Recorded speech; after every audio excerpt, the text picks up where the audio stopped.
30 years ago, Caleb Williams, the 12-year-old boy, vanished without a trace on his way home from school in Houston, leaving his family stunned and the police helpless.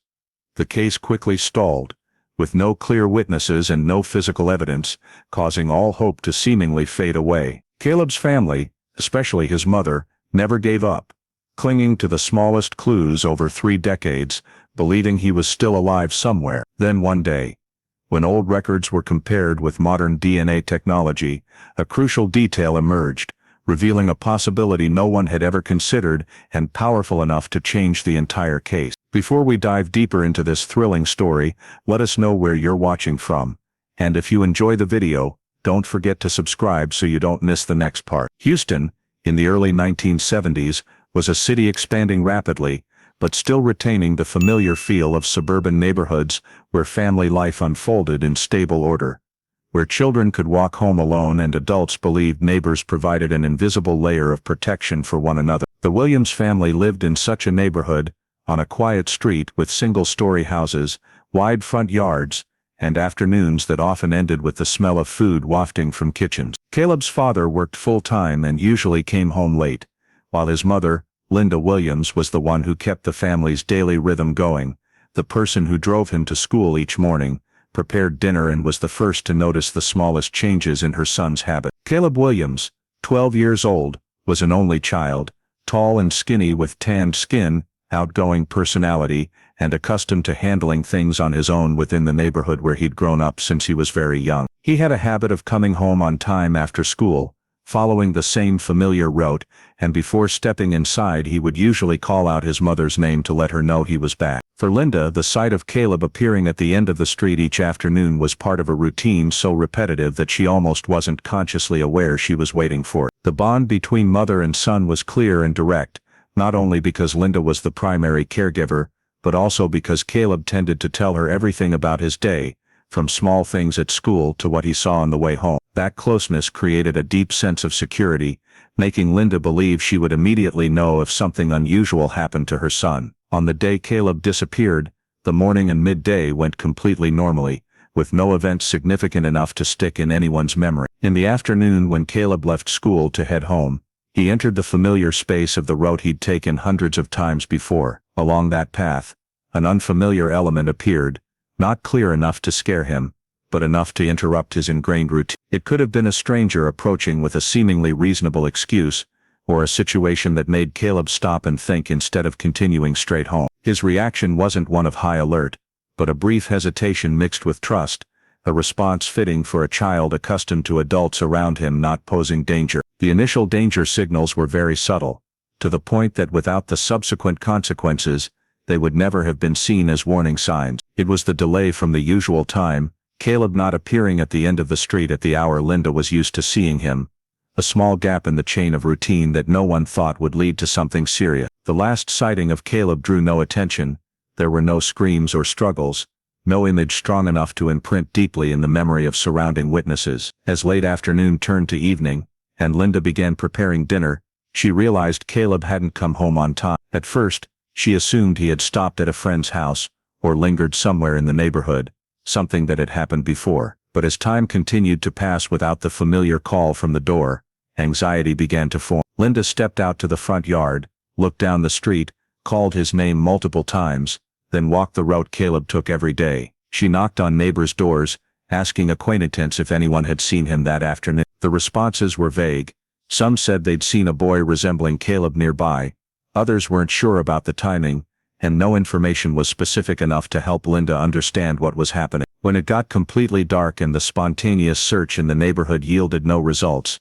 the peace that had enveloped the Williams family quickly shattered. Linda returned home with a growing sense of emptiness, realizing that waiting longer wouldn't bring Caleb back. In a state of panic and helplessness, she called the Houston police, officially reporting that her son was missing, closing a day that began with absolute familiarity and ended with the moment the Williams family had to acknowledge that Caleb Williams had vanished. Linda Williams's call was routed to the Houston Police Department's dispatch center that same evening, at a time when the city lights were on and most activities in the residential area where the family lived were winding down. And for the dispatcher on duty, this was one of many missing juvenile calls they received each year. The initial information was recorded according to the standard administrative procedures of 1970, including verifying the caller's identity, relationship to the missing person, the last time the child was seen, and the family's official address. Linda provided her son's full name as Caleb Williams, age 12, a brief description of his appearance and the clothes he was wearing when he left home that morning, and emphasized that Caleb had never run away or stayed out overnight before. This information was manually entered into a missing juvenile report form, a type of file that wasn't immediately classified as a criminal case unless there were clear signs of violence or abduction. The call taker asked multiple times about the exact time Caleb left school and when the family first noticed his absence, because in the system at that time, establishing timelines was key to assessing urgency. According to Linda, Caleb left school in the afternoon at the usual dismissal time and should have been home before dinner, meaning the initial period of no contact was a few hours, not yet exceeding the threshold that police then typically considered an emergency, requiring immediate mobilization. Based on Houston PD's standard evaluation criteria in 1970, the case was categorized as a missing person with unclear cause, where the possibility of voluntary runaway or delay due to personal activities was considered alongside others, directly affecting how the file was handled in the first hours. After fully recording Linda's information, the dispatcher forwarded the case to the Missing Persons Unit, where an officer was assigned to create the official file for Caleb Williams, including name, date of birth, family address, school attended, and details about the legal guardian. The file was opened in the traditional paper format, with pages filled out by hand, stored in a hard folder with a case number, reflecting how the police administrative system operated in that era, when all data relied on physical records and human memory. During file creation, Linda was asked to confirm the route Caleb usually took home, places he often stopped, and people he regularly interacted with in the neighborhood, but at that point, this information was only noted as background data, not yet used for analysis or hypothesis building. Police also noted no signs of break-in at the home, no prior reported family conflicts, and no evidence Caleb was in immediate danger at the time of disappearance, factors that kept the case from being escalated to the highest alert level by contemporary standards. Concurrently with file creation, an internal memo was generated to identify the last known location of Caleb, including areas around the school, the road home, and the residential neighborhood, forming an initial spatial scope for the case. All these points were recorded accurately from an administrative perspective, but remained more descriptive than investigative, as the task at this stage was simply to ensure the disappearance was officially recognized in the system, not yet to find the cause or involved party. Linda was informed that Caleb's information had been entered into the police department's records and that the family would be contacted if there were any updates, a procedural reassurance more than a commitment to specific action. For the Williams family, hearing their son referred to as a missing person in the official police language marked a significant shift, turning personal anxiety into a case acknowledged by authorities, though still without any explanation or clear direction. Meanwhile, for Houston, the Caleb Williams file was just a new set of papers added to the system, processed in proper order, and according to the administrative procedures of the era, with timelines and locations established carefully but still within the initial assessment framework, where all possibilities remained open and no factor was strong enough to alter the standard approach. This phase ended when the file was completed, the disappearance timeline was officially established, and the case was added to the police department's watch list, marking the moment when Caleb Williams's absence was no longer just panic within one family, but had become a recorded missing person case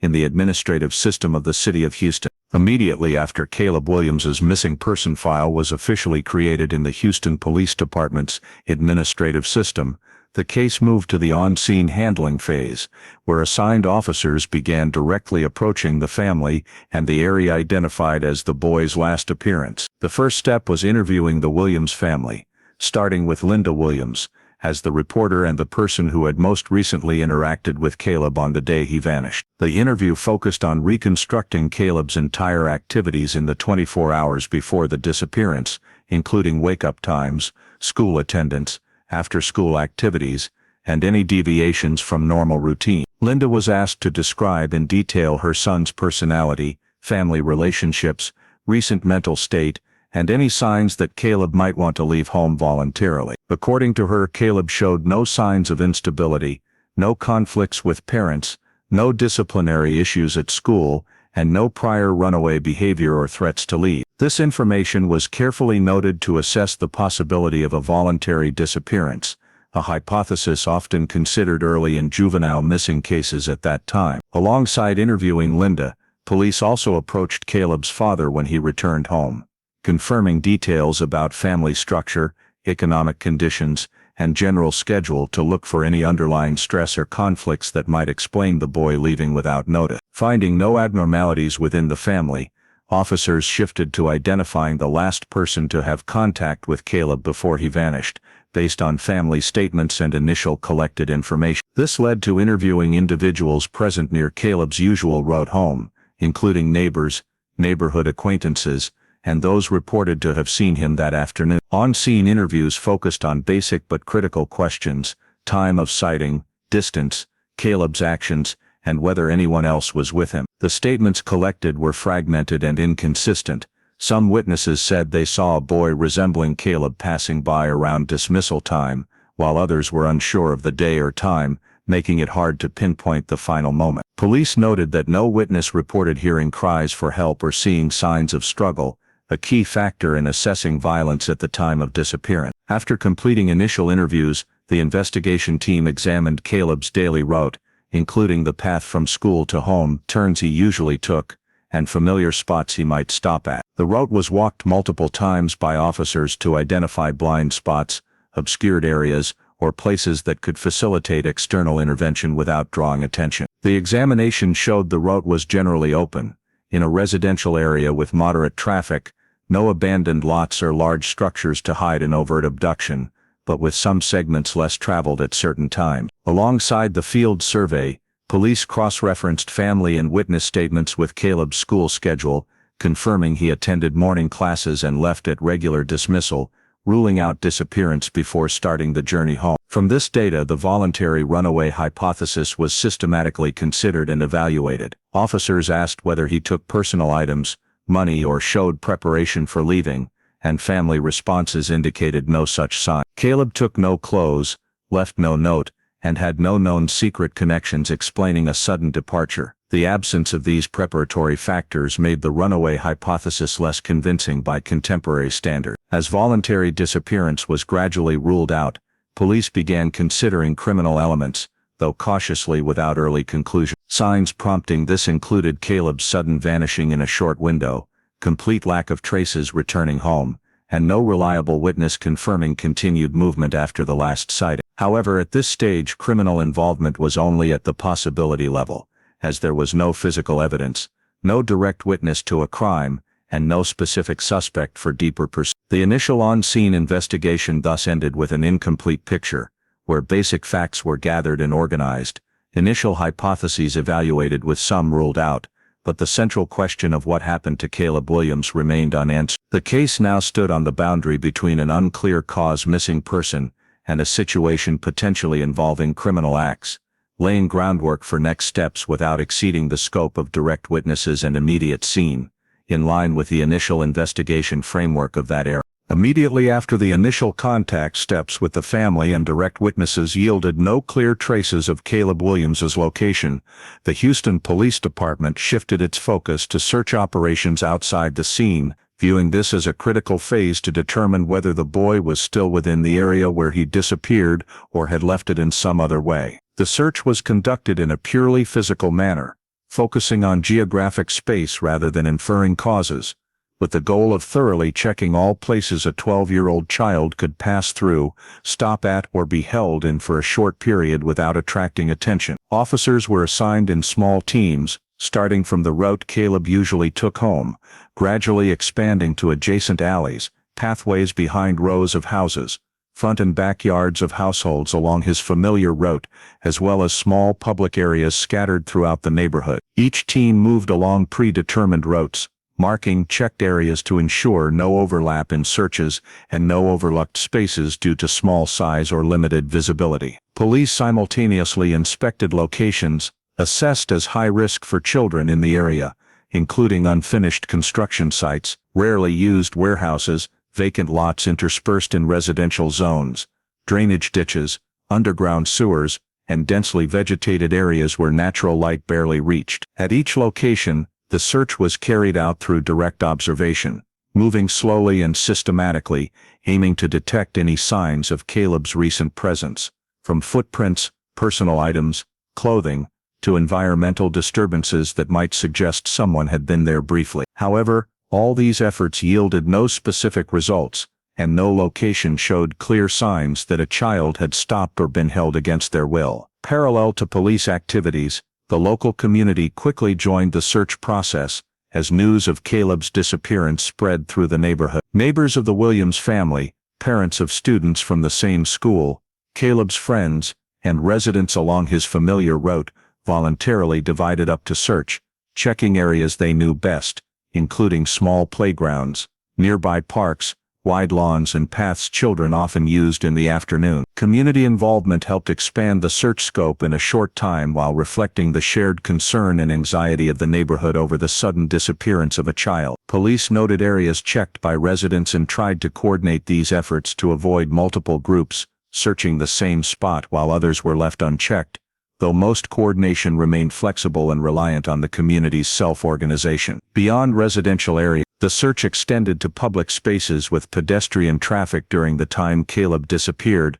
including convenience stores, gas stations, bus stops, and traffic points near the neighborhood, not to trace long-distance movement, but to determine if Caleb had appeared or stopped there. Checks involved on-site observation, quick questions to people present at the time of the search, and scanning surroundings for unusual signs, but no physical evidence directly linking to Caleb's presence after his last sighting was found. As areas near home and familiar routes were thoroughly searched without results, police expanded the scope beyond Caleb's daily activity zone, including less traveled roads, vacant lands farther from residences, and spaces a child would not frequently visit without special reason. This expansion aimed to rule out the possibility Caleb had wandered off, or unintentionally moved outside his familiar area, but it quickly faced practical resource limits, as the number of locations to check rose significantly, without clues to prioritize one over another. Throughout the search, no personal items of Caleb's were found,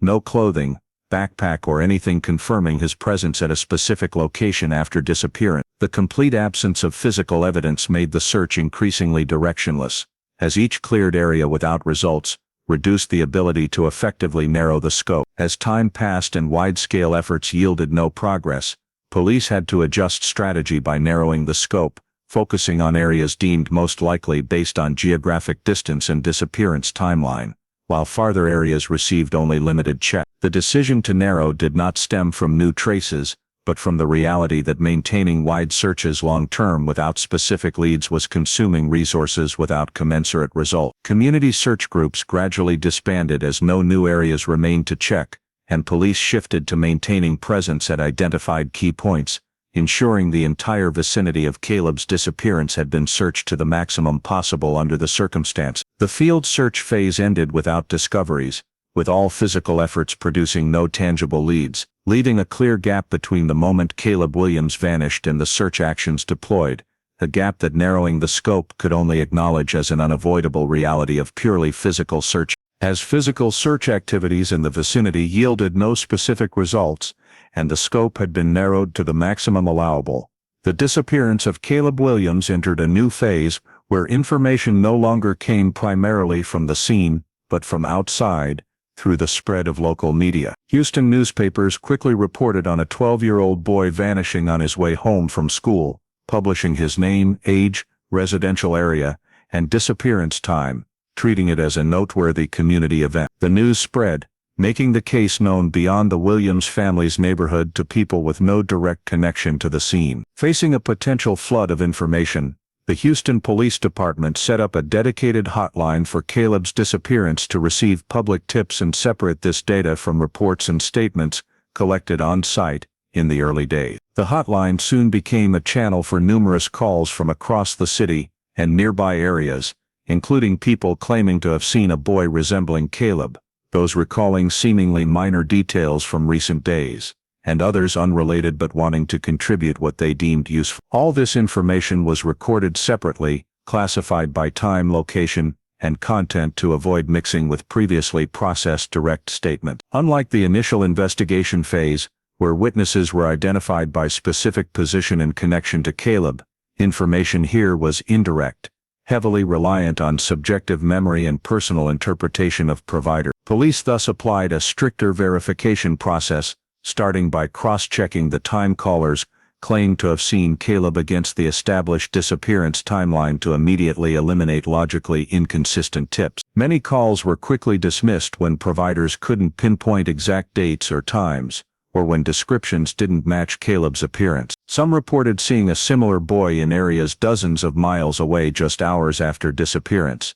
These were noted but unverifiable, due to lack of supporting evidence and incompatibility with a child's realistic movement in short time. Some calls stemmed from confusion, linking Caleb's case to other similar-looking children or unrelated disappearance stories heard by word of mouth. In each case, police conducted minimal necessary checks to assess authenticity, then classified as non-investigative if no independent confirmation emerged. Other tips came from people believing they had interacted with Caleb before or after his disappearance, but when asked for specific details on circumstances, location and time, statements often lacked consistency or contradicted established data. Processing indirect leads thus became ongoing filtering, where most information was discarded not due to intentional falsehood, but because human memory is easily influenced by news and emotion, especially in widely covered child disappearances. Police noted that increased information volume didn't improve lead quality, as wider awareness raised noise likelihood. Still, all calls were documented and stored per procedure to ensure no detail was subjectively overlooked. In verification, no external leads were strong enough to alter initial case assessment or identify a specific individual directly linked to Caleb's disappearance. No tips included physical evidence, independent second witness corroboration, or verifiable event sequence. The lack of clear suspect formation reflected indirect leads' nature, reliant on speculation and incomplete recall. For the Williams family, media coverage and wide attention gave a sense of expanded search efforts, but for investigators, it demanded patience and discipline in sorting information to avoid inaccurate leads derailing prior activities. As public tips stabilized and calls decreased, Houston police compiled all hotline data, evaluated each group, and officially confirmed that despite expanded reach via media, no indirect leads were reliable enough to supplement on-site findings,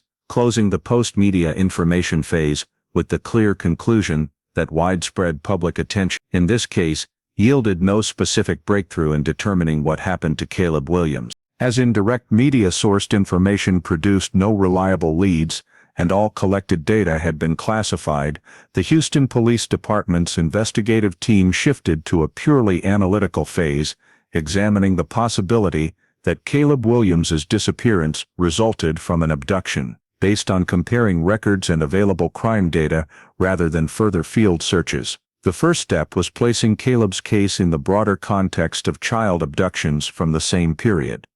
especially those recorded in Houston and nearby urban areas in the late 19th, when child abduction concepts were not as clearly defined in legal and investigative systems as in later decades. Investigators reviewed archived records for similarities in victim age, timing, disappearance, location, and manner of leaving familiar environments to see if Caleb's case fit any previously identified pattern. In comparisons, some cases shared traits like victims vanishing briefly while alone,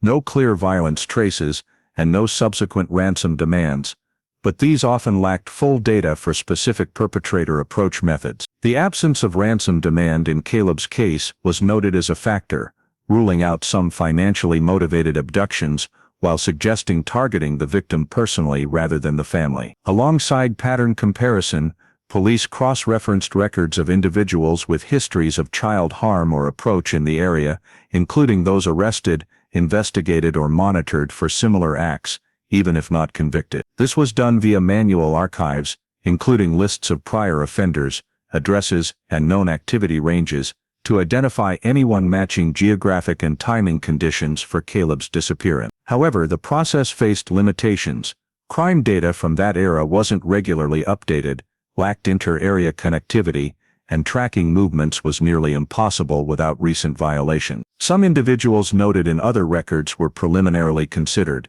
but no evidence placed them in Caleb's disappearance area at the required time, making direct links impossible. Without clear suspects from known offender groups, investigators considered the possibility of a lone perpetrator with no record, outside agency monitoring, who approached Caleb opportunistically. This hypothesis fit case traits like rapid rapids, no traces, and no direct witnesses to crime. However, assessing lone action meant acknowledging existing crime records offered little specific direction, lacking baseline data for comparison or narrowing suspects. Investigators analyzed case elements behaviorally, including approach timing, control needed to divert a 12-year-old from his route unnoticed, and perpetrator's undetected exit, but these remained feasibility assessments without concrete prosecutable evidence. As all analytical directions were explored without identifying a specific responsible individual, investigators faced the reality that while abduction couldn't be ruled out,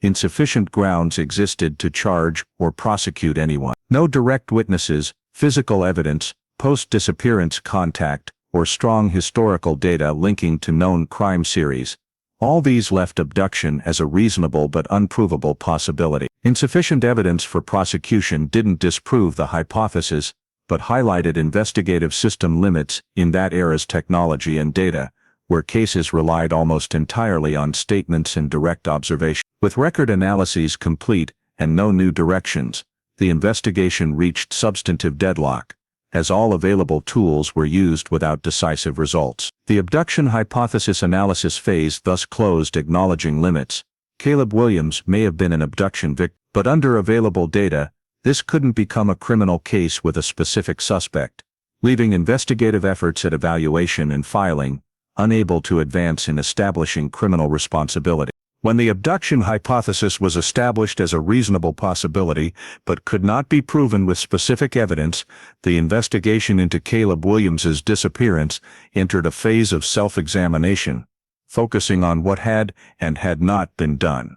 Not through new actions at the scene, but by directly confronting the limitations and biases that had existed from the beginning. One of the most obvious blind spots lay in how initial clues were evaluated and categorized, where small, fragmented, and unclear details that were insufficient to form evidence were often relegated to low priority or completely discarded because they did not fit the familiar investigative template. Vague information about the appearance of strangers, timelines that did not match precisely, or observations that could not be independently confirmed, were all deemed lacking in value, whereas these very elements, if placed in a different context or connected using more modern analytical tools, might have suggested new approaches. Undervaluing ambiguous clues reflected a common investigative mindset of that era, where direct visual evidence and reliable testimonies were given absolute priority, while indirect or hard-to-verify signs were often seen as noise. Additionally, the technological and data limitations of 1970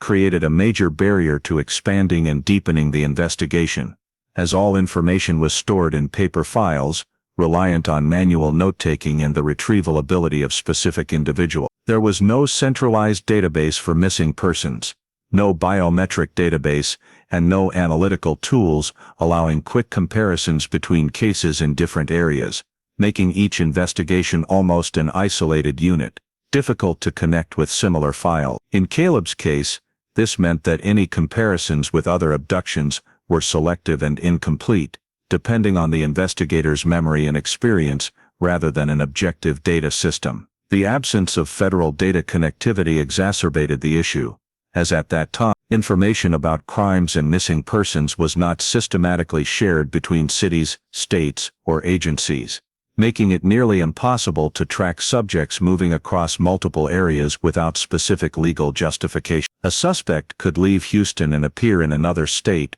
without leaving any trace in the system, and a missing child like Caleb could vanish from local oversight without any automatic alert or cross-referencing mechanism. Beyond technological limitations, the investigation was also influenced by the investigative biases characteristic of that period, where hypotheses were often built on prevalent social stereotypes rather than individual behavioral analysis. The possibility of a child being lured by someone with no prior record, not under surveillance, and acting entirely alone, was often considered less likely than familiar scenarios, like running away or involvement with known offenders. These biases, though not openly expressed, still affected the priority order in processing information and allocating resources, causing some potential leads not to be pursued thoroughly. Furthermore, pressures on resources and time played a significant role in forming investigative blind spots, as police forces had to balance multiple cases and could not indefinitely maintain costly activities without clear progress. In that context, early investigative opportunities that were not fully exploited gradually slipped away, leaving questions that could no longer be verified later. The failure to fully record or preserve certain initial details severely limited the ability to revisit and verify them afterward, as witnesses' memories faded over time and physical context changed. These blind spots were not the result of individual negligence, but the consequence of a system operating within the constraints of its era, where available tools and methods were insufficient to handle complex cases that fell outside the usual framework. Looking back at the entire process, it can be seen that the investigation into Caleb Williams's disappearance did not fail due to lack of effort, but due to the inability to connect scattered pieces into a complete picture under the technological and mindset conditions of the time. Undervalued clues, unlinked data, and invisible biases created a series of blind spots where investigative opportunities existed but were not recognized or could not be exploited at the right moment. This diagnostic phase thus concluded with a clear recognition that what had been missed could no longer be recovered through old methods, and that the investigation's impasse was not just the result of a single event, but the culmination of multiple overlapping limitations in a system not yet ready to confront complex disappearances like Caleb Williams's case. After all feasible investigative leads under the conditions of that time had been examined without yielding definitive results, the disappearance of Caleb Williams gradually led to an administrative decision with long-term impact: the active closure of the investigation file and the transfer of the case to cold case status within the Houston Police Department's system. This decision was not made abruptly, but formed over many months, as no new leads emerged, no additional physical evidence appeared, and no reliable information sufficient to reactivate search activities or in-depth analysis surfaced. Procedurally, Caleb's file was marked as an unsolved missing person case, with no suspects, no open investigative directions, meaning the case no longer received priority allocation of personnel and ongoing resources as in the initial phase. All related documents, from the initial intake report, interview transcripts with family and witnesses, search area diagrams, to records of tips from the hotline, were reorganized, categorized, and archived in paper form according to the storage standards of that era. These file folders were placed in hard covers, clearly labeled with the case number, the missing person's name, and the year of occurrence, then moved to the police department's storage vault, where thousands of other cases were kept under similar conditions, entirely dependent on physical storage systems and manual retrieval. Storing paper files meant that all information about Caleb Williams existed as static documents, not updated, not automatically cross-referenced with new cases, and only accessible if there was a specific reason to reopen it. Along with the file being shelved, the investigators who had been directly involved began withdrawing from daily handling responsibilities, moving on to other tasks or newly arising cases, carrying with them personal memories and insights about the disappearance, but no longer holding an official role in the investigative process. This shift marked an important transition, as Caleb's case was no longer part of the police department's daily workflow, but became a file in a state of waiting, only mentioned if new external factors emerged. For the Williams family, the decision to close active investigation did not mean they accepted closure. On the contrary, it created a clear divide between their unrelenting efforts and the investigative system's stasis. Linda Williams continued to contact the Houston Police Department periodically, inquiring about any updates related to her son, sending additional information if she thought a detail might be useful, and confirming that the family remained ready to cooperate if the case was reopened. These contacts were noted in the file as brief memos, usually confirming that there were no new developments to report, reflecting a repetitive cycle where the family's hope found no foothold in investigative reality. Over time, the frequency of contacts decreased, not because the family gave up, but because receiving the same answer each time made continuing to ask increasingly difficult emotionally. Meanwhile, Caleb's file remained dormant in storage without added data, without cross-referencing with new cases in other areas, and without inclusion in any alert or automated search systems, simply because such tools did not yet exist at that time. The lack of new progress over a long period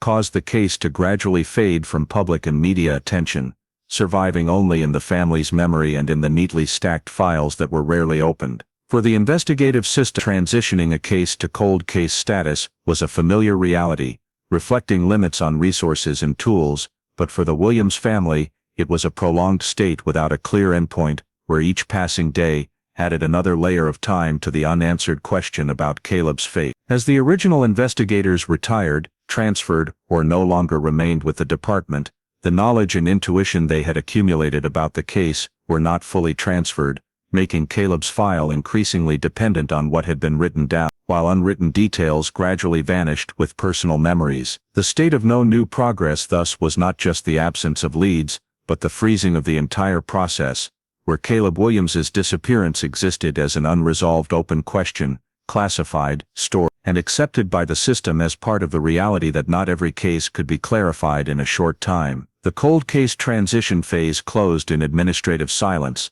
where procedures were completed, paper files were put away, investigators had moved on from the case, and the Williams family continued living with an unchanging void, while the investigative system turned to other cases, leaving Caleb Williams's disappearance behind as an unresolved file. While the file on Caleb Williams's disappearance lay dormant in the Houston Police Department's storage vault, thousands of miles away and completely detached from any investigative process, his life continued in another place under a form and name no longer connected to his past. In Texas, Caleb grew up in a different location, in a community that knew nothing about the 1970 disappearance, where no one called him Caleb Williams and no one questioned a child who had vanished from Houston. He lived as an ordinary individual in the new environment, attending school, growing up, and gradually integrating into the surrounding life with an identity accepted as an obvious fact. There were no clear memories of his biological family,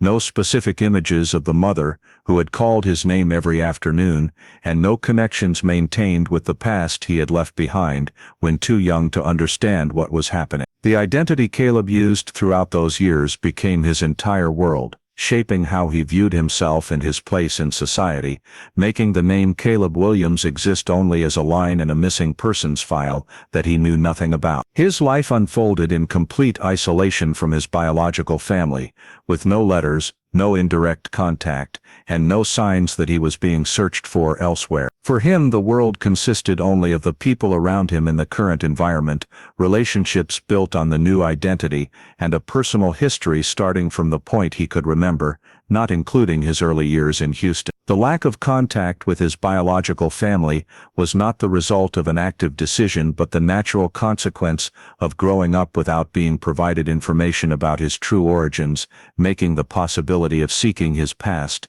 non-existent from the start. During that time, Caleb did not appear in any active missing persons systems, not because his case had been resolved, but because his current identity did not match any searched records. The missing persons recording system, reliant on names, identifying features and initial personal information, had no way to connect a normally living individual, under a different name, with a child who had disappeared years earlier, especially in a context of unlinked and non-automatically updated data. This allowed Caleb to exist as a completely separate individual from his own case, not placed under suspicion, not monitored, and not considered a subject needing verification in any context. His daily life revolved around the ordinary concerns of a child and then a young adult, centered on education, work and social relationships in the new environment, unburdened by feelings of being pursued or searched for. There was no moment in those years that made him doubt he might be someone other than what he had been told,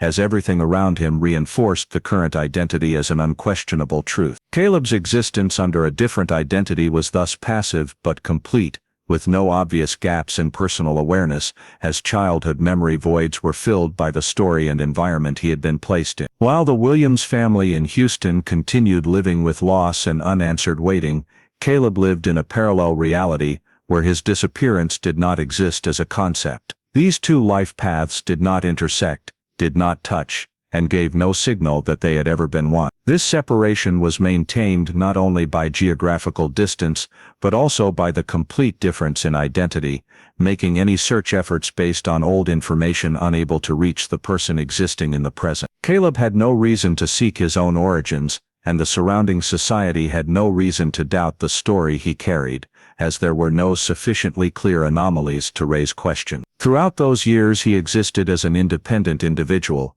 not labeled as a victim, not seen as a survivor, and not placed in any legal or investigative framework. This existence on the surface was stable and seamless, but in essence, it was built on a complete break from the past, where Caleb Williams's original identity was severed and replaced by another name that he accepted as his own. It was precisely this state of detached existence that left the case without any foothold for investigation to approach, as the person being searched for had not only disappeared physically, but also vanished from all social identification systems, only to live a full different life without knowing that, in a distant place, his real name still remained on the list of children who were never found. The existence of Caleb under a different identity went unquestioned for many years, only beginning to show cracks when the administrative data related to that individual was examined systematically, not from a criminal investigation perspective, but due to inconsistencies in the personal records according to legal and social standards. The first anomaly lay in the birth certificate,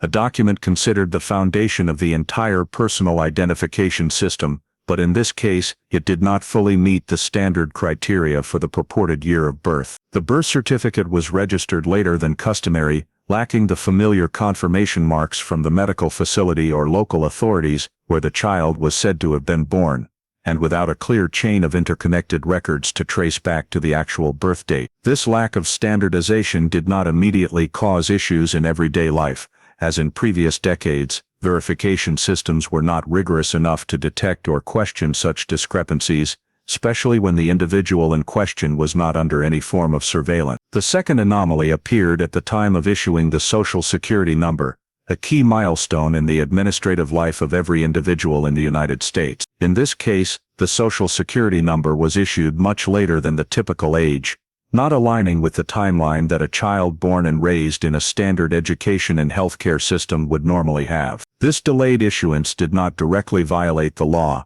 but it created a significant gap in the records, where many early years of life were not reflected in official data, causing the flow of personal information to begin from a point inconsistent with the actual biological age. Concurrently, the medical and educational records of the individual under the new identity also showed a clear absence of the early life stage, with data only starting to appear from a later point than usual, lacking records of newborn healthcare, no full vaccination history from the early years, and no preschool or early elementary education records. These deficiencies, if considered individually, could be explained by various reasons, but when viewed together in the overall picture, they created a personal timeline that was not seamless, where the early years were almost erased from official records. This timeline did not match the normal development pattern of an individual born and raised in the same geographic area, as key milestones like medical registration, school enrollment, and issuance of basic documents typically form a continuous chain from a very young age. This discontinuity became clearer when the data was placed in the broader context of population management systems, where every individual leaves administrative traces over time, whether actively or unaware of it. In this case, those traces appeared late, incomplete, and without a clear foundation, creating a record structure that data technical experts could identify as anomalous. More importantly, these anomalies were not related to any clear criminal behavior by the individual using the identity, but reflected a deeper issue at the origin of the identity, where the initial establishment of records did not follow standard procedure. When these data were examined from a technical perspective, not emotional or speculative, they began to form a systematic doubt whether this identity had been constructed from scratch, rather than developing naturally over time like most other records. This doubt was not aimed at determining responsibility or motive, but focused on identifying the difference between a continuously developing personal data stream and one pieced together from discrete points. The formation of technical doubt was not based on a single detail, but the result of many small factors pointing in the same direction, where the initial lack of information, inappropriate timing of document issuance, and interruptions in medical educational records created an abnormal pattern when compared to other records from the same generation. In the modern context, such anomalies could be quickly detected thanks to automated cross-referencing systems, but in the many years prior, they existed silently without notice, as there was no mechanism requiring questions when an individual lived stably and did not cause legal issues. It was precisely that outward stability that made discrepancies in personal data not a priority for checking, until reviewing the entire timeline became necessary. The analysis of records at this stage was therefore not intended to recount the life story of Caleb under the different identity, but to point out that beneath the surface of a normal life, there existed a personal data structure inconsistent with natural development standards, a structure anomalous enough to prompt experts to question the true origin of that identity. These questions were not yet conclusive, but they marked the first time since 1970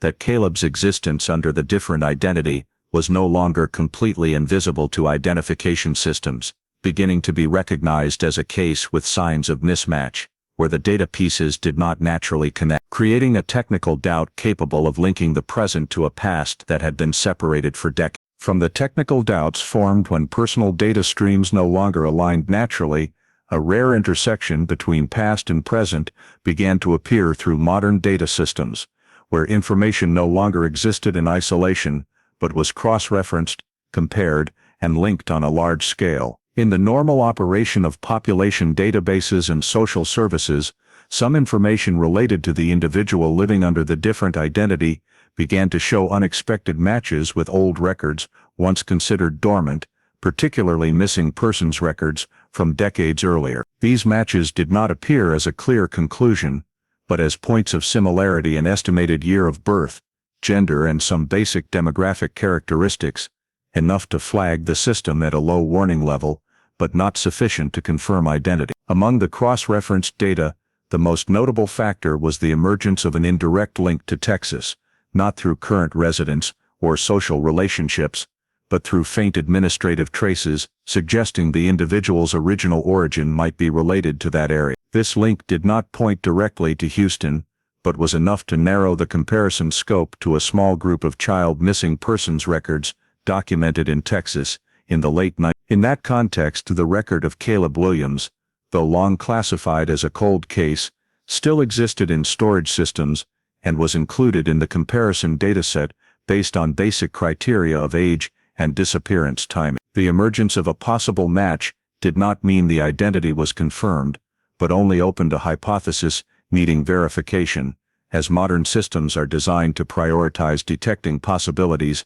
rather than providing definitive conclusions. Before any action was taken, the reliability of the matching data had to be carefully assessed to avoid pursuing statistical errors or random coincidence. Technical experts analyzed the degree of similarity between records, considering match probabilities based on population, prevalence of common characteristics, and data completeness, to determine whether this alert exceeded the threshold for serious consideration. The evaluation showed that, although no single factor was decisive, the combination of many small similarities created a pattern not easily dismissed, especially when placed in the context of previously identified data anomalies. However, at this stage, all conclusions remained hypothetical, as confirming the identity of an individual linked to a decades-old missing persons case requires much higher evidence standards than indirect data can provide. When the clue's reliability was deemed sufficient to proceed to the next step, the information was compiled into a technical report,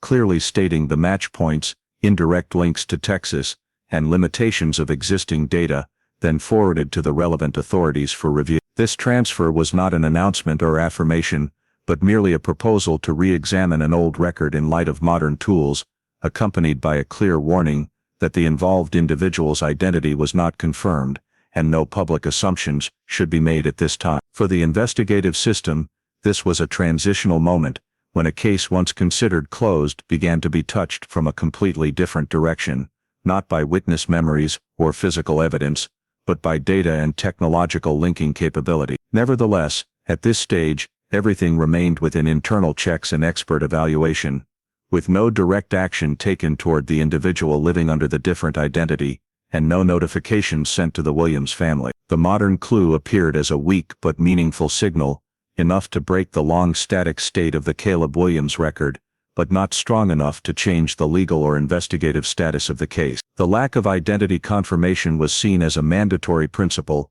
to protect the privacy of the involved individual and avoid serious consequences if an unverified assumption were treated as fact. In that state, the case existed on the boundary between past and present, where modern data for the first time created a potential bridge to a child who disappeared in 1970. But this bridge was not yet permitted for use until additional evidence, strong enough to withstand rigorous legal and investigative scrutiny, was obtained. From the point where the modern clue was deemed reliable enough to not ignore but still not reaching the identity confirmation threshold, DNA analysis was proposed as a necessary intermediate step, not to conclude the case, but to check whether the prior technical doubts had a biological basis. Unlike traditional investigative methods reliant on witness memories, physical evidence, or administrative records, DNA was seen as the rare tool capable of bridging decades-long time gaps where all other traces had faded or vanished. Collecting DNA samples from the Williams family was conducted with high caution, starting with clear explanations of the purpose, limitations, and risks of the process, as DNA was not a guaranteed promise of finding Caleb, but merely a scientific means to test the possibility of a blood relationship with an unidentified individual. The Williams family agreed to provide samples in a state of both hope and reservation, fully aware that the results might not yield any answers, but understanding this was the only opportunity to move the case beyond decades of deadlock. Samples were collected under standard procedures, ensuring integrity and long-term comparability, then coded and stored under strictly controlled conditions to prevent errors or privacy breaches. The next step was determining the scope and method of comparison in modern DNA databases, which are not designed solely for specific individual identification, but also for detecting indirect blood relationships through genetic markers. In the context of a disappearance dating back to, the likelihood of direct Caleb DNA existing in the system was extremely low, so the analysis focused on searching for biological linkage signs with other individuals in the database, thereby inferring the possible existence of someone related to the Williams family. This comparison process required involvement from genetics and statistics experts capable of interpreting complex results beyond simple matches. When preliminary results were returned, they did not appear as a clear answer, but as sets of probability indicators showing the degree of genetic similarity between the Williams family samples and one or more others in the system. These indicators were placed in the context of a large population, where sharing certain genetic markers could occur randomly among unrelated people. Therefore, evaluating match probability became the key step to determine whether the observed similarity exceeded random threshold. Experts analyzed each indicator, compared the prevalence of those genetic markers in the general population, and calculated the likelihood that the match occurred purely by chance. Excluding random coincidence was not a single step, but a series of cross-checks, where results were compared to see if they formed a consistent pattern or merely scattered overlap. In this case, the results showed a similarity level high enough to not be easily explained by pure random coincidence, but not strong enough to affirm a direct blood relationship under legal standards. This created a gray area where science provided a signal but no definitive conclusion,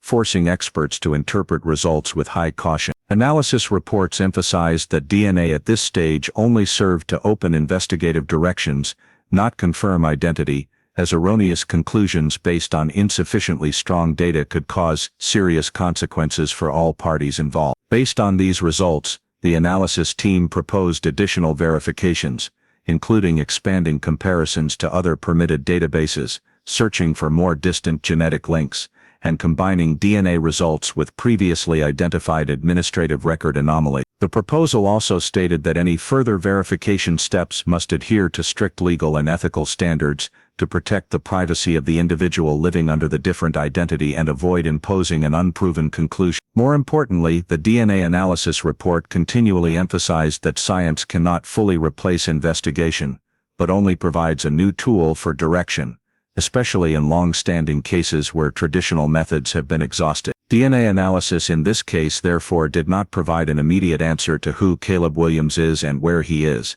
but it broke the record's static state by offering a testable biological possibility, turning a technical doubt into a scientifically grounded investigative direction. This phase ended not with a conclusion, but with an open door, where genetic data created a new pathway for the case, while imposing higher demands for accuracy, patience, and responsibility in subsequent steps, as any mistake at this stage could harm not only the investigation, but also the lives of those who had been tied to the name Caleb Williams for over 3 decades. From the moment the DNA analysis results were deemed sufficiently reliable to no longer be dismissed, but still not reaching the threshold for a conclusive finding, the missing person file of Caleb Williams was officially removed from its decades-long dormant status and transferred to the Cold Case Unit of the Houston Police Department. The unit specialized in handling past cases that had reached dead ends but showed signs of potential for further clarification. This handover was not formalistic or emotional in nature, but was carried out through a rigorous internal evaluation process to determine whether the newly emerged data provided sufficient grounds to justify the reallocation of resources and the reactivation of a long-closed investigation. Once the decision to reopen the file was approved, all documents related to Caleb's disappearance from the initial reports in 1970 to the administrative notes during its cold case period were retrieved from physical storage,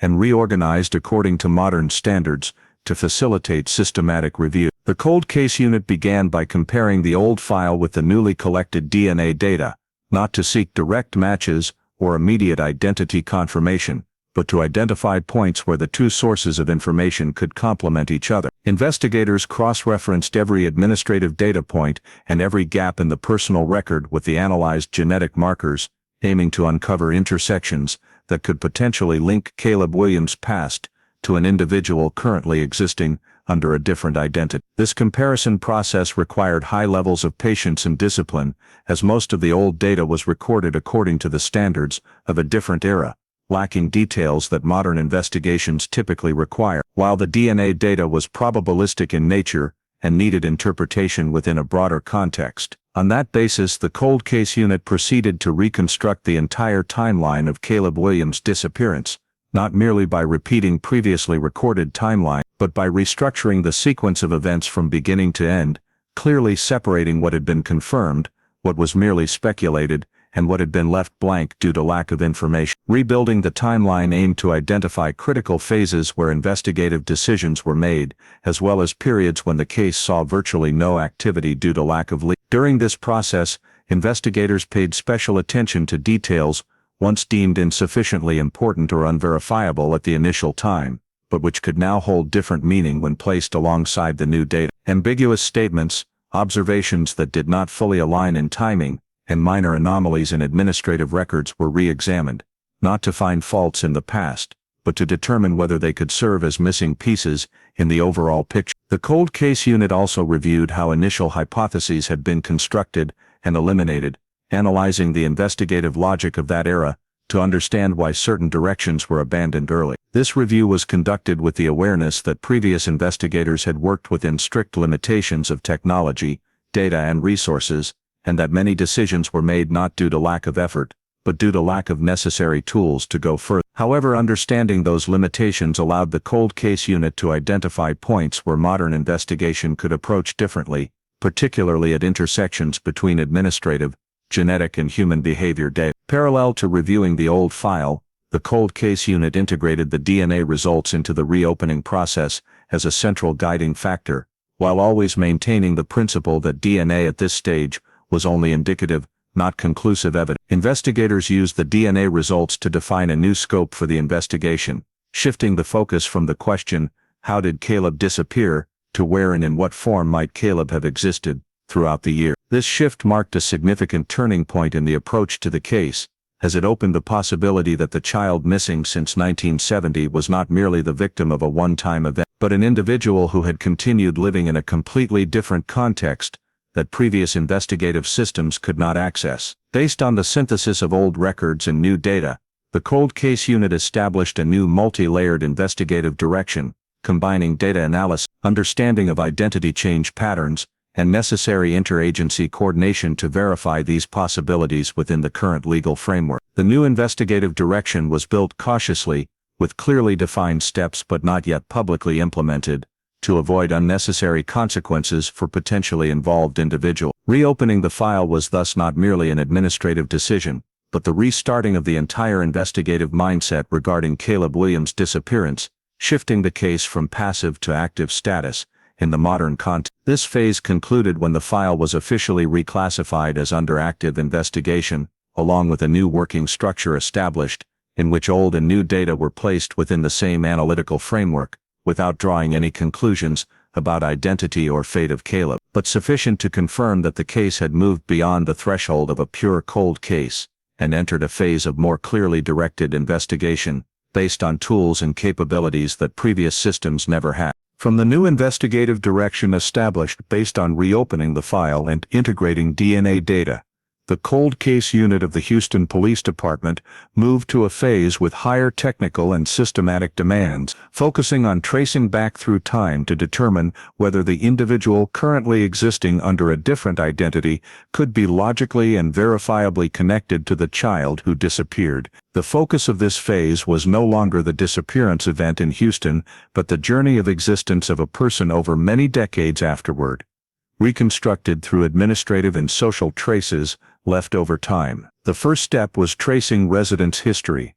starting from the current location of the suspected individual, then working backward to previous addresses based on information recorded in population management systems, public services, and related daily life records. This tracing was not aimed at determining motives or living circumstances, but at building a continuous or semi-continuous geographical chain, thereby assessing the reasonableness of movement patterns over time. Investigators reviewed each residence milestone, determining the duration at each location and paying special attention to sudden transition periods where the individual appeared in a new place without clear traces of prior movement or change. These gaps or geographical jumps were flagged for further checking, not as evidence, but as points requiring explanation to ensure the timeline contained no unresolvable contradiction. Parallel to residence tracing, the cold case unit conducted tracing of administrative records tied to the identity under review,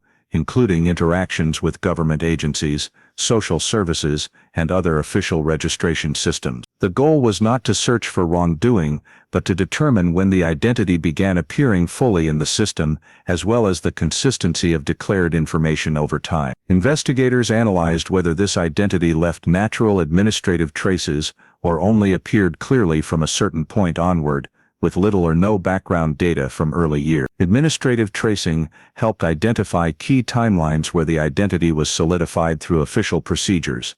while clarifying periods where the system had almost no information, creating gaps requiring closer examination. In addition, education and medical records were incorporated as parallel data axes, as these are fields that often leave continuous and hard-to-conceal traces during an individual's growth. The cold case unit reviewed enrollment milestones, school transfers and healthcare records, not to evaluate specific content, but to determine the continuity of the personal timeline. Investigators noted when education records began, whether they covered age-appropriate phases fully, and whether there were unusual gaps in early years not explainable by common factors like geographical moves or family circumstance. Similarly, medical records were examined to determine if healthcare milestones reflected a natural development process from childhood or only appeared when the individual was older, which could provide additional context about the true origin of the identity. When the streams of residence,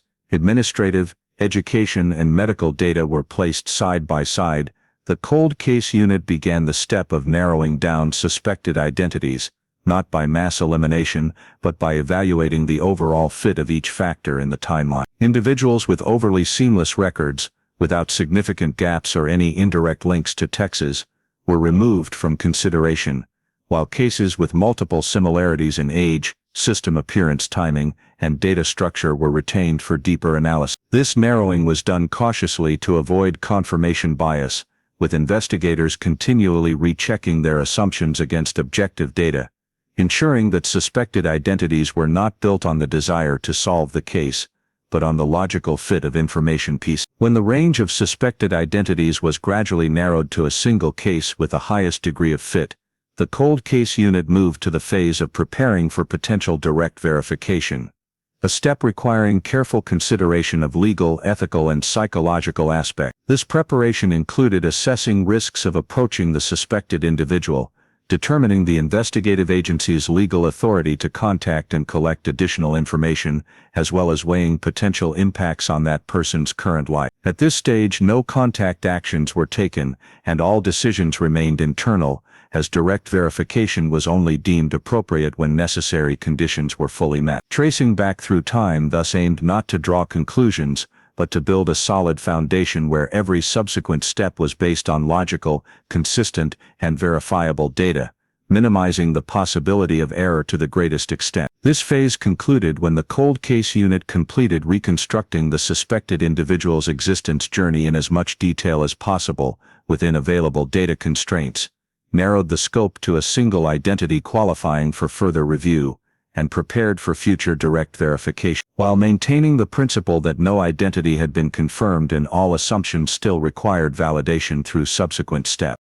From the data foundation traced back through time and narrowed to a single suspected identity, the cold case unit of the Houston Police Department entered the most critical phase of the entire process, officially confirming the identity where all assumptions had to be replaced by evidence capable of withstanding scientific and legal standards. The first step implemented was a second DNA test, not to seek new results, but to confirm and reinforce what had been discovered in the prior analysis through an independent process, eliminating any possibility of technical error or sample mix-up. DNA samples from the Williams family and the suspected individual were collected, processed, and compared again under stricter standards, with oversight from genetic experts not involved in the initial analysis, ensuring objectivity and reproducibility of results. The second comparison results showed a biological similarity level reaching the threshold for confirming direct blood relation, far exceeding previously considered random coincidence probabilities,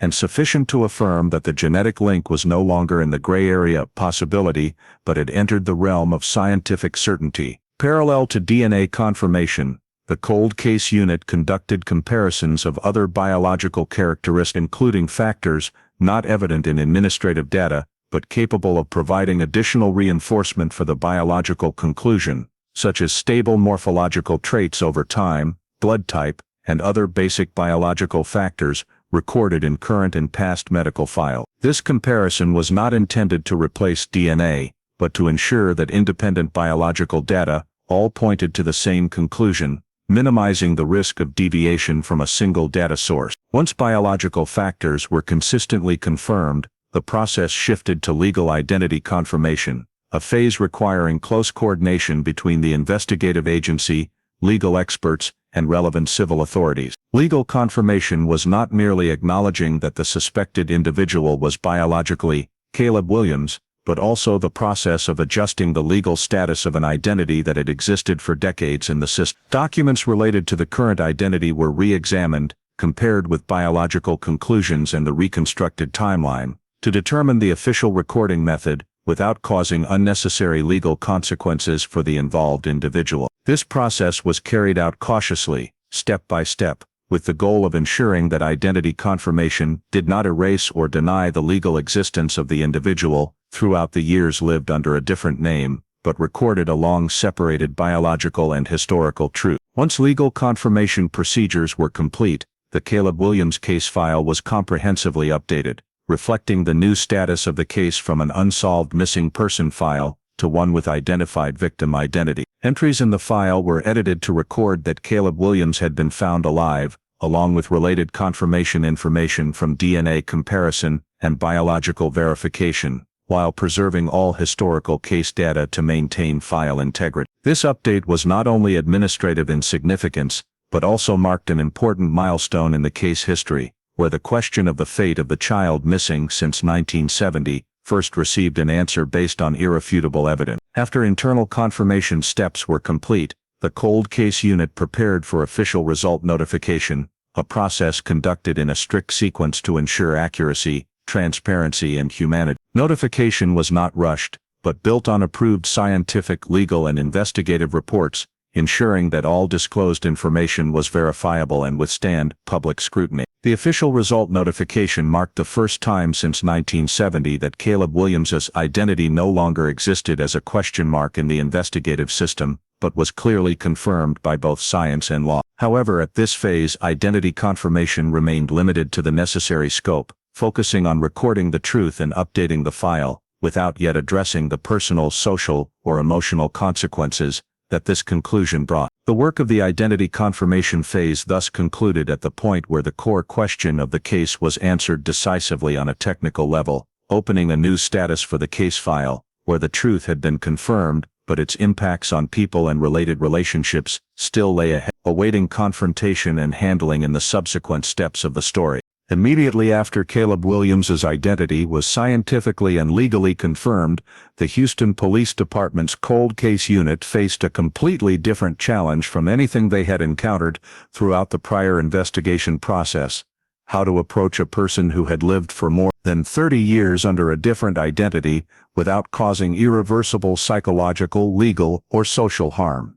Approaching the victim was not treated as a routine investigative action, but as a process that required detailed planning, placing the human being at the center rather than the case. The approach plan was built with multiple layers of control, starting with determining who was the most suitable person to make the initial contact, in a context where the individual, whose identity had been confirmed, had no idea that he had once been a missing child, let alone that his existence had been a decades-long cold case file. The investigators agreed that the approach could not be sudden, coercive, or confrontational, as any mistake at this stage could cause the individual to fall into panic, denial, or profound trauma. Before any contact was made, the cold case unit consulted psychologists experienced in long-term in-person reunions to assess possible psychological reactions when an adult is suddenly informed that the identity they have lived with their entire life is not their true one. The experts warned that the cognitive shock could lead to an identity crisis, anxiety disorders, or strong defensive reactions, especially if the individual had a stable life and showed no signs of seeking their origin. Based on this advice, the approach plan was adjusted to minimize shock factors as much as possible, focusing on providing information step by step, allowing the individual time to process and respond, rather than forcing immediate acceptance of the truth. The approach was determined to take place in a neutral, non-coercive environment, with oversight from psychologists and legal representatives, to ensure that all the individual's rights were fully respected. When the approach occurred, it was carried out by pre-designated individuals, whose task was to present the information clearly, honestly, but cautiously, avoiding absolute affirmative language from the start. Instead of beginning with a declaration of identity, the contact was framed as a discussion to confirm the individual's self-perception, life history, and what they believed to be true. Psychologists observed reactions, assessed readiness to receive new information, and guided how to present confirmatory data in a way suited to the individual's psychological state at that moment. When information about the possible true identity was introduced, it was accompanied by confirmed scientific evidence, but not imposed as an indisputable conclusion, allowing the individual space to ask questions, express doubts, or share personal emotion. A key part of this phase was confirming identity awareness, not in the sense of forcing the individual to immediately accept that they were Caleb Williams, but evaluating whether they understood the content of the information, recognized its implication, and were capable of processing it rationally. This process could be prolonged, with repeated discussions, where information was gradually reinforced rather than delivered all at once, to reduce the risk of negative psychological reaction. Alongside psychological support, the cold case unit worked closely with legal experts to ensure that every step of the approach complied with principles protecting human rights, privacy, and the individual's right to self-determination. Confirming the identity did not mean stripping away the current legal identity or imposing new legal obligations, and this was clearly explained to avoid any sense of threat or loss of control. The investigators also ensured that the individual had the right to refuse further discussion, request separate legal representation, or pause the process if feeling psychologically overwhelmed. Legal safety was placed on equal footing with psychological safety, as any error could undermine the legitimacy of the entire process and cause long-term harm to the individual involved. Throughout the approach phase, the cold case unit maintained the principle of not disclosing information externally, not notifying the media or third parties, to protect the individual's absolute privacy until they were ready and agreed to next steps. This phase concluded when the identity-confirmed individual had fully received basic information about their biological origins, understood their available rights and options, and was placed in a state of safety both psychologically and legally, even if no decision had yet been made about going public or reuniting. Approaching the victim was therefore not seen as the endpoint of an investigative process, but as a deeply humane transitional step, where the truth was returned to the person responsibly, slowly, and respectfully, creating the necessary foundation for subsequent developments without further harming a life that had been separated from its own past for more than 3 decades. Immediately after the victim approach, preparations were completed, and Caleb Williams's identity was confirmed legally and scientifically. The Houston Police Department's cold case unit began the most critical and sensitive phase of the entire process, organizing the direct meeting between Caleb and his biological family, marking the first time in over 30 years that 2 parallel lives had the opportunity to touch each other. Organizing the meeting was planned meticulously, including selecting a neutral, quiet and private location that did not directly evoke investigative contexts or previous administrative settings, to minimize psychological pressure and create conditions for all parties to receive the truth safely, controllably, and facilitating step-by-step information processing. The cold case unit coordinated with psychologists, legal representatives, and investigators to oversee the entire process, ensuring that the contact steps were not only safe, but also met the highest humane and legal standards. Psychologists had consulted beforehand, analyzing possible psychological reactions when an adult is suddenly informed that the identity they have lived with for 30 years is not their true one, and that they were once a victim of a childhood abduction. Expert recommendations emphasized that contact must proceed slowly, step by step, with information provided in a controlled manner to minimize the risk of cognitive shock, anxiety disorders, or extreme defensive reaction, especially since the individual had built a stable life under their current identity. When the meeting began, Caleb was led into the neutral space under expert supervision, while being explained that the purpose of the meeting was not to create a dramatic emotional moment, but to confirm the collected DNA data and history, while providing a basis for him to understand the past without pressure or threat. The Williams family, with Linda Williams and remaining members playing central roles, were psychologically prepared, recognizing that the meeting could not erase the lost years, but could initiate a foundation for re-establishing relationships and placing the truth in its proper place. When the parties faced each other, recognition was not based solely on current appearance, but also on deep personal memories, details of habits, behaviors, and gestures that only those once close would recognize, creating moments of natural but profoundly meaningful mutual recognition. Investigators and psychologists carefully observed how these memories were evoked and linked to DNA results, ensuring that recognition was not based on subjective feelings or mistakes, but reinforced by scientific evidence, while helping all parties feel more confident in processing the information. Once recognition through memories and biological data was solidified, the biological relationship between Caleb and his birth family was officially established, creating the foundation for completing reunion procedure. Establishing this relationship was not imposing or requiring immediate emotional responses from any side, but provided a basis for understanding that their connection was real, proven, and could be formally recognized legally. Alongside recognition, reunion procedures were implemented, including adjusting civil records, confirming parent-child relationships and related legal rights, while preserving information related to Caleb's current identity to ensure that the life he had built over more than 3 decades was not infringed upon or unexpectedly altered. Procedures were carried out step by step, slowly, with the consent of all parties, to avoid psychological pressure and provide time for each person to process information,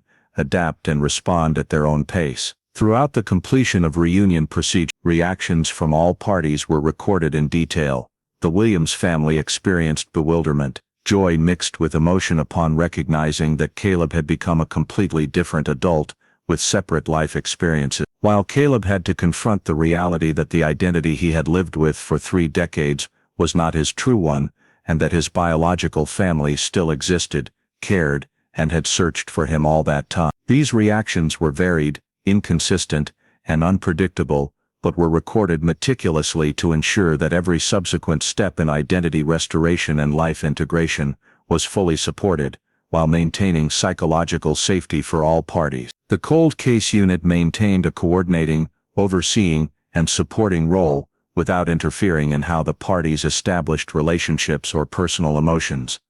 while ensuring that legal steps were carried out fully and accurately, including reconfirming identity and related rights. All information about the meeting process and reactions was stored in the case file, serving not only investigative purposes but also as a basis for evaluating the effectiveness of the safe and humane approach method. When procedures were completed, the biological relationship between Caleb and his birth family was officially recognized, while the parties still retained necessary space to process emotions, adapt to the new reality, and prepare for subsequent legal, social, and personal steps. The meeting and reunion concluded in a state where the truth had been placed in its proper position, biological and legal relationships had been established, reactions from all parties had been fully recorded, while creating a foundation for every next step in Caleb's identity restoration and reintegration into real life, while still ensuring that all decisions were made within a framework of safety, respect for human rights,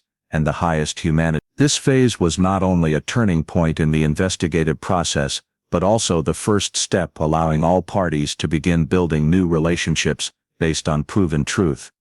while maintaining individual rights to choose, pace of acceptance, and information process, ensuring that the reunion process was both legal and humane, opening a new chapter yet remaining cautious for everyone involved. Immediately after Caleb Williams's identity was confirmed, and the reunion process with his biological family was completed legally and biologically, the Houston Police Department's cold case unit proceeded to the final step in the criminal investigation process, reviewing backward the suspects directly and indirectly related to the 1970 disappearance, while assessing the possibility of legal prosecution in the current context. This process began by compiling all data from the original file, including the list of individuals who appeared in initial reports, direct witness statements, administrative information, and archived notes from the initial investigation phase. Investigators thoroughly reviewed each file, paying attention to those present near the area where Caleb was last seen,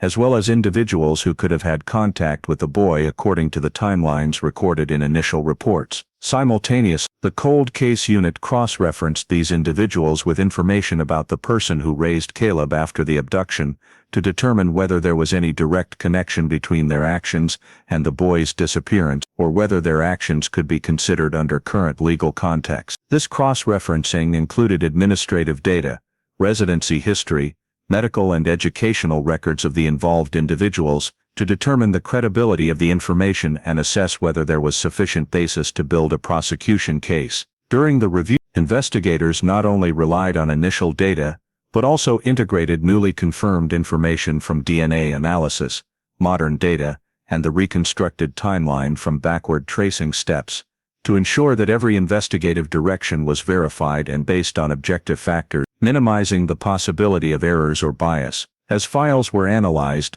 the cold case unit assessed the current status of each suspect, including whether they were still alive or deceased, health condition, and other legal factors that could affect prosecution feasibility. Determining this status was extremely important for evaluating criminal responsibility, as factors such as age, health, or current legal rights could limit or exclude the possibility of prosecution. Simultaneously, investigators reviewed in detail the original file to assess the legality and completeness of evidence, statements, and related documents, to determine whether there was sufficient basis to prosecute any individual. Results showed that although the original perpetrator's identity could be determined from archived files, The remaining evidence from 1970 was not strong enough to proceed with prosecution under current legal standards, primarily due to the long passage of time, lost or damaged physical evidence, witnesses no longer able to provide legally valuable statements, and indirect evidence that could not be fully verified. No new traces emerged to strengthen the file, and modern data only provided the ability to confirm biological relationships without proving criminal acts. In this context, the Cold Case Unit concluded that, although the case had been resolved regarding the victim's identity and the reunion with the biological family had been completed, criminal responsibility toward the perpetrator could not be established under current legal standards, and prosecution could not proceed. Investigators completed the criminal investigation file by fully recording the suspects, their current status, existing and missing evidence, along with reasons for inability to prosecute, while archiving all related data for any future investigation or pursuit if new evidence appeared. This file not only included information about the perpetrator and the razor, but also recorded the Caleb identity confirmation process, DNA analysis steps, residency history tracing, and the entire case reopening process, to ensure transparency, re-verifiability and maintenance of the full investigative context for subsequent steps. Throughout the review, the Cold Case Unit re-evaluated all timelines, related events, and initial investigative decisions to understand the reasons the case could not be fully resolved at that time, from technological limitations, scattered data, to biases in clue evaluation, all recorded in the file as part of post-analysis. Ending the criminal investigation did not mean the case story was over. Identity restoration, life integration and addressing psychological consequences continued, but from a legal perspective, the case was determined unprosecutable, and the Cold Case Unit clearly recorded this in the file, marking the end of the criminal prosecution process. This phase also marked the last time the file was handled in a direct criminal direction toward the perpetrator, where every individual once considered had been reviewed, evaluated and archived, with clear legal conclusions on prosecution feasibility, allowing the entire case to proceed to subsequent non-criminal steps, while still ensuring the rights of all involved parties. In this process, every decision was made with careful consideration of scientific, legal and humane factors, ensuring that ending the criminal investigation did not harm Caleb, the biological family or any other related individual, while closing an important part of the case in a transparent, official and controlled manner, preparing the foundation for subsequent restoration and reunion phases in the decades-long story. Immediately after the perpetrator review process was completed and there was insufficient evidence to proceed with prosecution, the Cold Case Unit of the Houston Police Department entered a phase of comprehensive evaluation of the case's legal limitations, focusing on determining the statute of limitations, existing legal barriers, the rights and obligations of the involved parties, while ensuring that all subsequent steps complied with the law and avoided harm to individuals, especially Caleb Williams and his biological family. The evaluation of the statute of limitations began with a thorough review of all potential acts related to Caleb's disappearance, including kidnapping, child abuse, and other offenses under Texas law and federal U.S. law, cross-referencing the timeline of the incident with current legal provisions, determining whether any exceptions, special cases or amendments applicable to decades-old cold cases could be applied. During this process, the Cold Case Unit worked closely with the legal department, ensuring that the results and analyses were fully documented and aligned with legal standards, while identifying insurmountable limits in pursuing criminal liability. Parallel to the statute of limitations assessment, the legal team analyzed other legal barriers that could prevent prosecution, including the current status of suspects, their legal rights, age, health, capacity to bear criminal responsibility, as well as factors related to evidence lost or degraded over more than 3 decades. These factors were fully documented to determine whether prosecution could proceed, and if not, that decision had to be clearly reasoned with a solid legal basis. The analysis of legal barriers also included evaluating factors protecting privacy and human rights, ensuring that legal actions did not infringe on Caleb's current rights, as he had lived under a different identity for over 30 years, while respecting the rights to choice, self-determination and protection of personal life for all involved parties. After completing the evaluation of the statute of limitations and legal barriers, the cold case unit reached the decision not to prosecute, clearly and transparently documenting the reasons in the case file,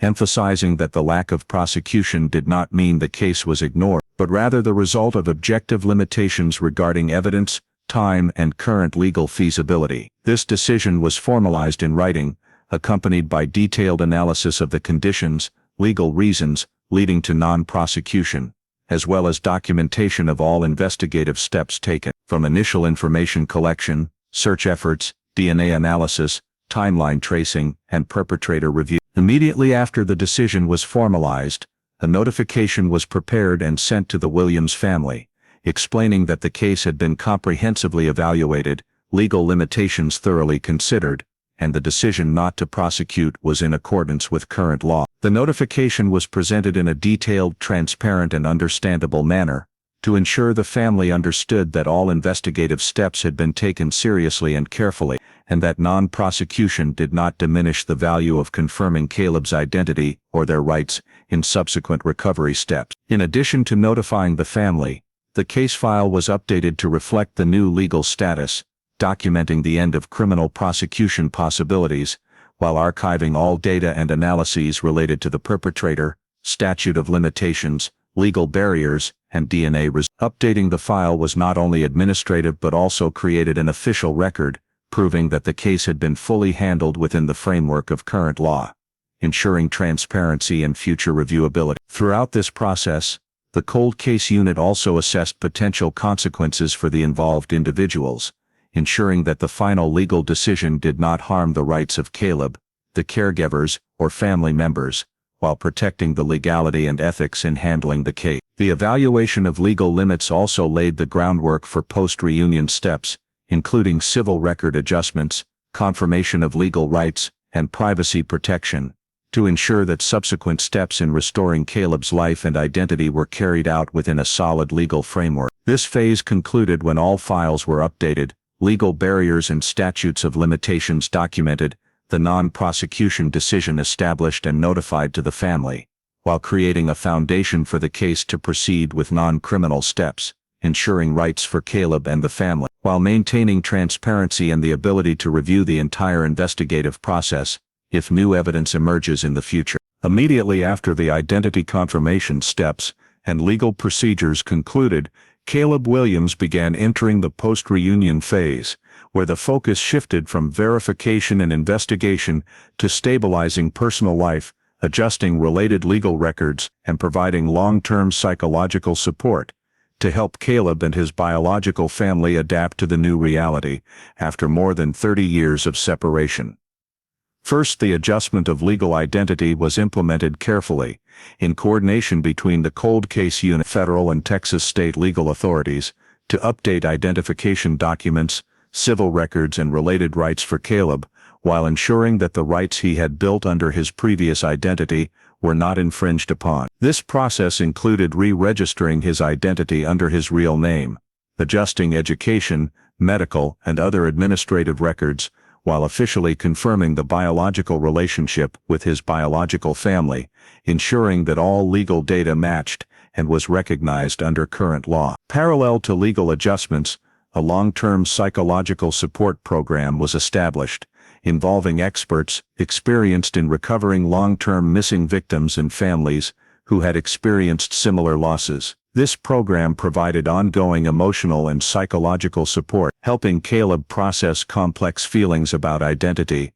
family, the separated past, and years lived under a different identity, while guiding biological family members on how to interact and support their son after the information was made public. In stabilizing personal life, Caleb was supported in maintaining his current habits, career, and relationships, while adapting to re-establishing his role and new relationships within the biological family. The cold case unit and support experts helped him adjust his pace of life, manage social relationships, and plan finances appropriate to the legal and identity changes, ensuring that the integration process was not disrupted by unexpected pressures from the surrounding environment. Media management was also a crucial part of this phase, as Caleb's case, though a cold case, had the potential to attract public and local media attention, which, if not controlled, could negatively impact his psychology and privacy. Consulting experts coordinated with the family and investigative agencies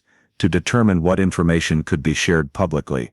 the timing and manner of disclosure, to limit excessive exploitation or misunderstanding, while protecting the safety, dignity, and privacy of Caleb and his biological family.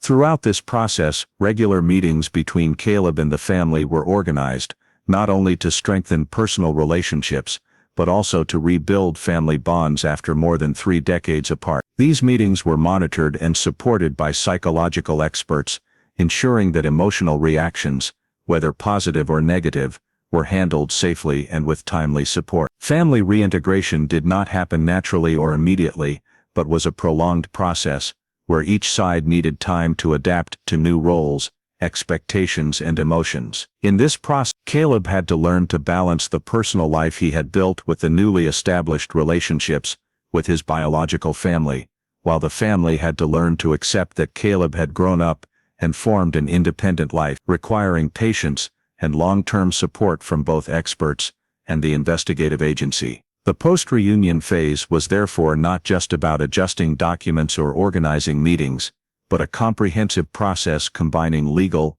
psychological, social, and information management aspects to ensure that all factors related to identity, rights, emotions, and safety were handled reasonably, systematically, and sustainably. When these steps were completed, Caleb and his biological family began building a new rhythm of life, where the truth had been established, legal rights protected, psychological support maintained continuously, personal relationships strengthened, and all case information carefully managed, creating a solid foundation for social integration, identity recovery, and continuing life with full transparency, safety, and humanity. The post-reunion phase concluded when all legal, psychological, media management, and family reintegration steps were established and operating smoothly, ensuring that Caleb could adapt to the new reality.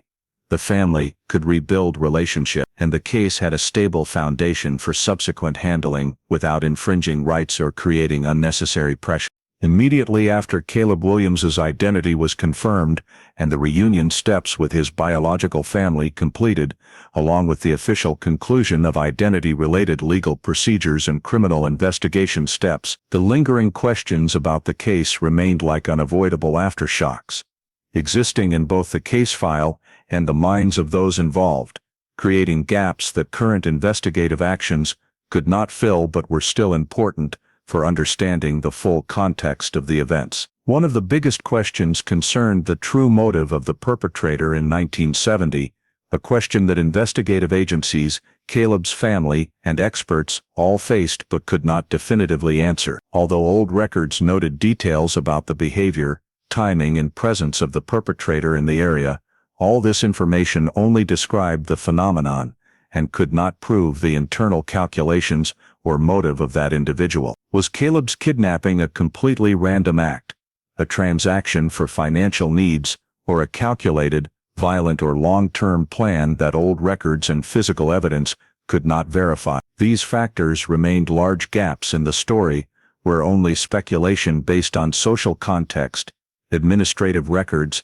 and a few vague statements was possible, all of which had faded over time. Additionally, the roles of involved individuals, from those who directly contacted or handed Caleb over to the adoptive family, to those present in Houston or nearby areas at the time, could not be fully assessed. Old records only showed presence or potential relationships, insufficient to determine legal responsibility or the actual degree of involvement of each person, and unable to fully clarify how all actions connected to lead to the disappearance. Furthermore, many unverifiable clues remained, including scattered witness statements, incomplete administrative reports, or records and physical evidence lost or damaged over decades, making it impossible to confirm specific details about the process of Caleb's disappearance. These pieces, though small, collectively created hard-to-fill holes, preventing investigators from accurately reconstructing the entire initial sequence of events. Moreover, past systemic errors also left unresolved questions. File classification, technological and data limitations,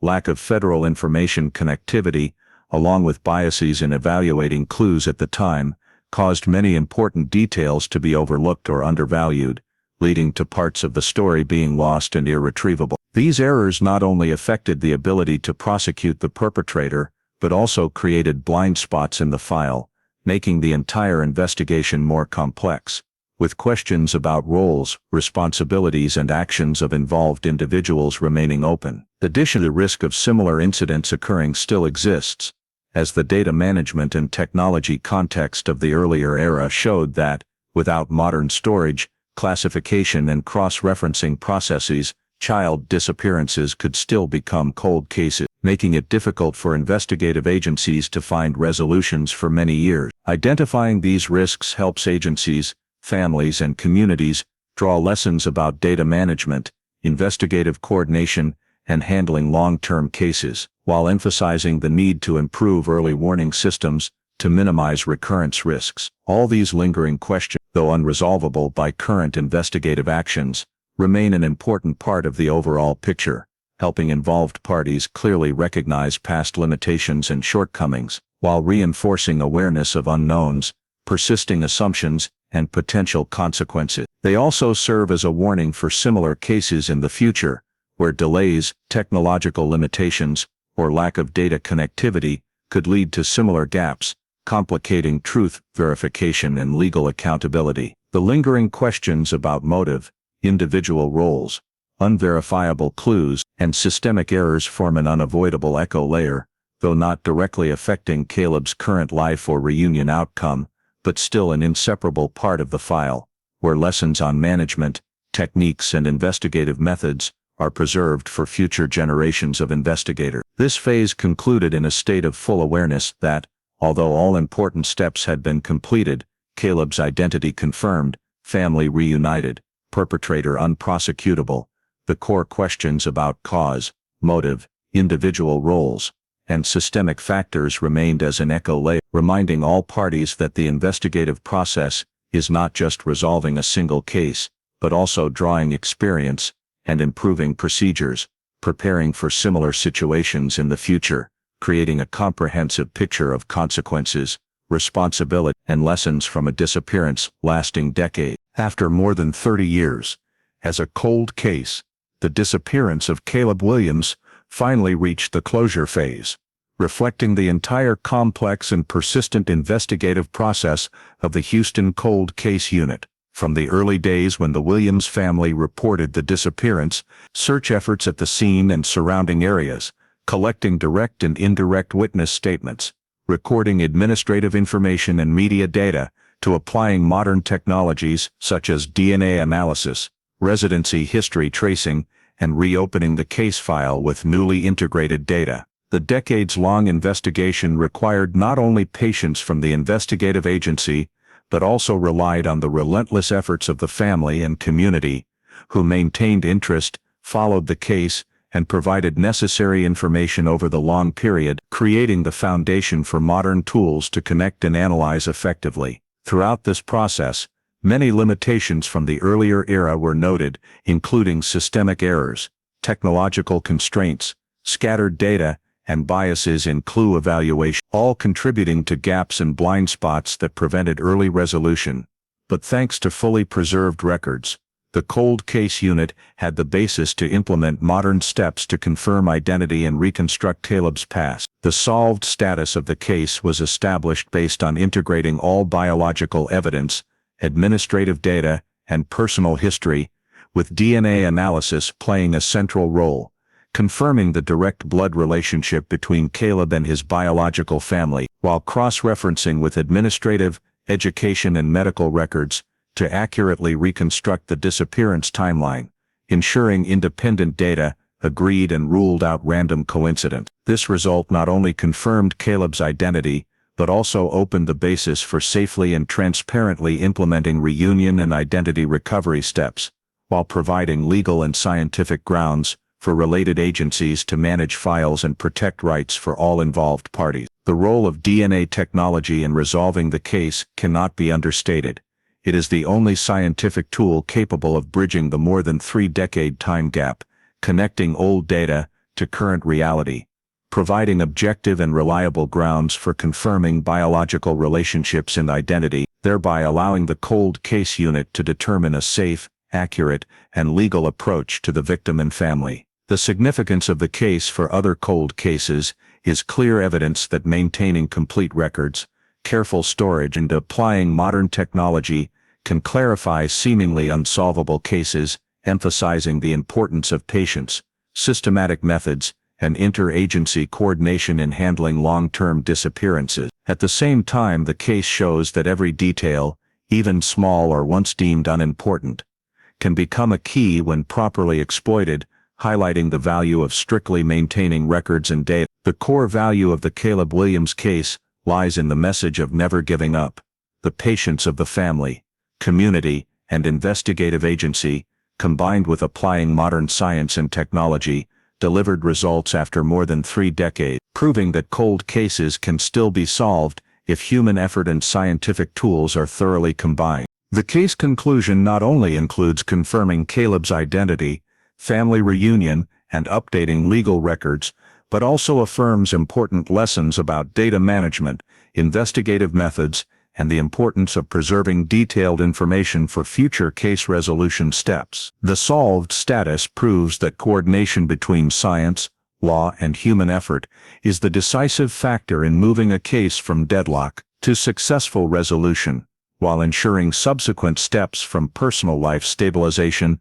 media management, to social reintegration are carried out safely, transparently, and humanely. The Caleb Williams case also emphasizes that perseverance, systematic methods, and combined efforts among involved parties not only bring justice to the victim, but also create models and experience for other cold cases, where modern technology can completely change outcomes and affirm the value of never giving up. Finally, the case conclusion closes with full recognition that although the investigation spanned many decades with past limitations and errors, applying science, modern data, and comprehensive investigative methods delivered positive results, confirming the victim's identity, reuniting the family, and reinforcing belief that any cold case can be clarified if efforts to seek the truth are not abandoned. This outcome also affirms that patience, determination, and close coordination among investigative agencies, family, and community are the key to bringing justice, reconciliation, and identity recovery to victims separated from their own past, while providing valuable lessons for handling similar cases in the future, emphasizing that never giving up is always the core value in any pursuit of justice. The story of Caleb Williams, a boy who went missing in 1970 and was found alive after more than 3 decades, thanks to the combination of family patience, persistent investigative efforts, and the power of modern DNA technology, offers many valuable lessons for life today in the United States. First, the Williams family's perseverance in maintaining contact with police, participating in search steps, and never abandoning hope, despite years passing, emphasizes the importance of determination and faith in societal justice in America, where children's and families' rights are protected by law, but still require proactive and patient individual action. Second, the story highlights the value of modern technology and scientific data. Using DNA analysis not only confirmed Caleb's identity, but also opened paths to resolving cold cases thought impossible to clarify. This reminds us that in modern life, accurately and responsibly applying technology, data, and scientific methods can solve seemingly insurmountable problems, from child protection, handling disappearances, to managing legal and medical records. Third, the story also reflects the role of community and interagency coordination. Involvement from neighbors, teachers, psychological and legal experts helped protect Caleb and ultimately brought about reunion. The lesson here is that in today's American society, community cooperation, accurate information sharing, and mutual support not only strengthen personal safety, but also contribute to collective justice. Finally, the story reminds us that it is never too late to do the right thing. Cold cases and social issues thought lost can still be resolved with perseverance, science, and humanity. In real life, this encourages each individual to maintain responsibility, patience, utilize modern knowledge, and never abandon hope, even if challenges last many years. If the story of Caleb Williams has touched your heart and reminded you of the value of patience, justice, and hope, please subscribe to the channel so you don't miss the next emotional and meaningful true crime story. Thank you for joining us today. See you in the next video, where the truth will once again be uncovered and life lessons shared.